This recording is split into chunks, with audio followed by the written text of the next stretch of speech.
everybody, welcome back to another video for this week and this month.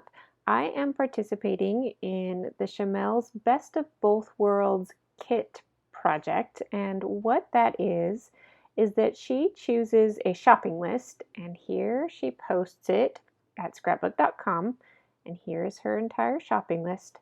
And it is up to you to procure your supplies. So you can choose to shop here, you can choose to shop elsewhere, you can choose not to shop at all and use supplies you already have in your own stash.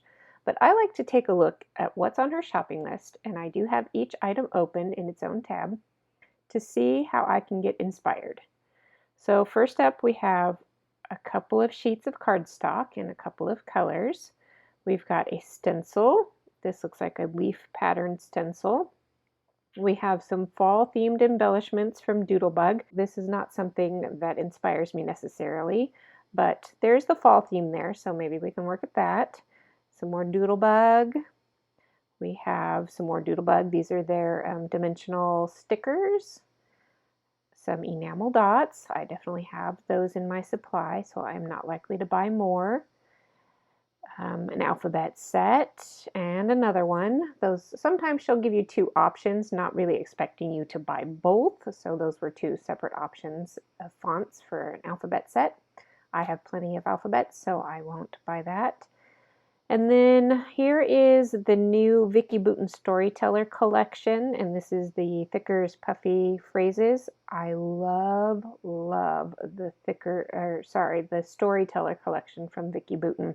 And I just bought a whole bunch of it. So that right there is going to be a whole nother video. So I'm loving this idea right here. An orange ink pad, I already have that. Now these are little paper swatch books that I've never used before. And I like this idea, but I don't have any. Do I want to buy any? I'm not sure, but I do have a square punch and I could just make my own little swatches. So I'm thinking I might go that route. Here is a vellum specialty sheet, so there's that.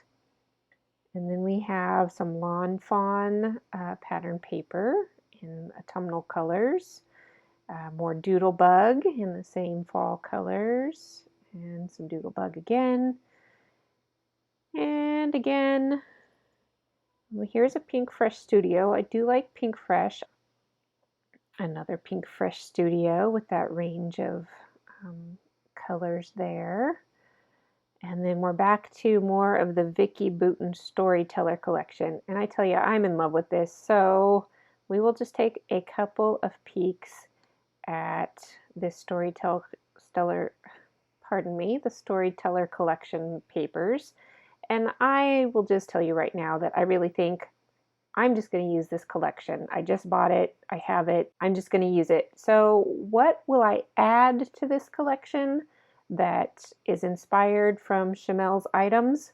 We shall see. So stay with me and you can see how I go about building a kit based on a single collection by a single designer. So I'm back with my supplies, and I veered way off track with Shimelle's inspiration, and I just went with the Vicki Boutin supplies. Now, I already showed an in-depth look at this whole collection, and I will link that video for you both in the doodad and also in the show notes so that you can find my in-depth look. But here's just a quick peek at things, and I've got a lot of stuff from this collection. The 6x8 paper pad, the 12x12 paper pad, a few extra sheets of pattern paper, all of the die-cut ephemera. There's some vellum die-cut ephemera, there's some tags, there's stickers, chipboard. So I am going to use this whole collection, but I am going to add to it. So let's do that. Now this stamp is going to come into play in just a moment. Keep that in mind as you're looking at me do this. So I pulled out some ribbons because Vicki Boutin is a mixed media artist, and I thought what better way than to mix my medias.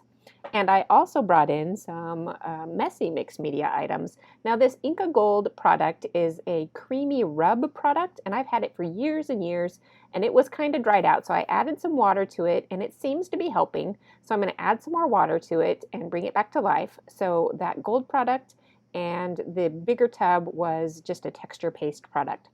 Now here is what I'm excited about in this kit. I'm going to add fabric in various ways, lots of different fabric. Now, I keep a bin of fabric scraps because I do sewing. Most of this is left over from other projects. And I have some tulle, I have some old t-shirts, I have some old curtains. So I keep those around for stuff just like this. So let me show you how I'm going to use this stamp set and this die set to create homemade embellishments with fabric. Now, yes, you can die cut with these wafer thin dies on fabric. Now, some fabrics will work better than others, but usually if you roll it through your die cut machine a couple of times back and forth, it will go through many things, denim often, tulle, t-shirts, all that kind of stuff.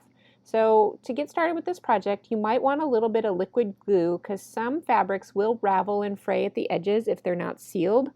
And now with a mixed media look, that might be okay, and you might just let them fray. Or you might want to seal them with that glue. If you would like to stamp on fabric, I recommend a pigment ink. And so I've got my VersaFine pigment ink here, and I am going to be stamping on just some solid white fabric, and that will show the stamping the best. So let's talk a little bit about these different fabrics. I did pull in that blue is a piece of craft felt. And you can certainly die cut with your wafer thin dies that craft felt. The piece I've got in my hands now is just a basic cotton, and as you can see, if you just leave a basic cotton alone, the edges will tend to fray. And if that bugs you, go ahead and use that glue tip. Just run a little bit around the edges, kind of smear it in a little bit with your fingers, and then set it aside to dry overnight, and that will keep things from fraying. Now, different glues will show to different levels, so you'll have to experiment with scrap fabric and your different glues, sorry. So these other fabrics, like the felt, that is some tulle from tutus and stuff, and this is just one of my husband's old torn up t-shirts. These fabrics don't fray at the edges. The t-shirt is a stretch knit fabric, and it will kind of roll up. I'm trying to show it to you here. It's hard to catch it on camera. It does roll up a little bit on the edges. So keep that in mind if you want to work with old t-shirts. And this is a great way to upcycle fabrics. I get so frustrated with throwing away old clothing that just has, a couple of stains or a hole in the armpit. So I do try and keep them for upcycling. And this is a great way to do it. So I am pulled out my stamps. These are brand new stamps, so I always prime my brand new stamps this way by kind of rubbing off the residue from the manufacturing process. It's a little bit of oils and stuff that can make your stamps beat up more. So I rub that off and I ink it up well and I give it a good press. Now I didn't press down on the back side enough, and that's why go ahead and try this on a scrap piece first before you set to work on your final piece.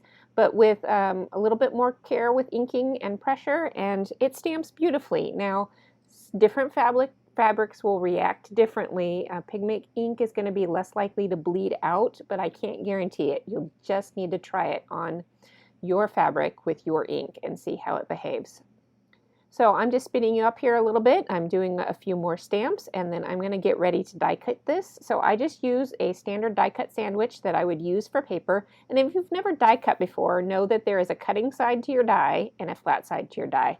So if you are diving in as a newbie to die cutting, make sure you have your cutting side down, whether it be paper or fabric, and then you can send it with your standard paper sandwich through your die cut machine.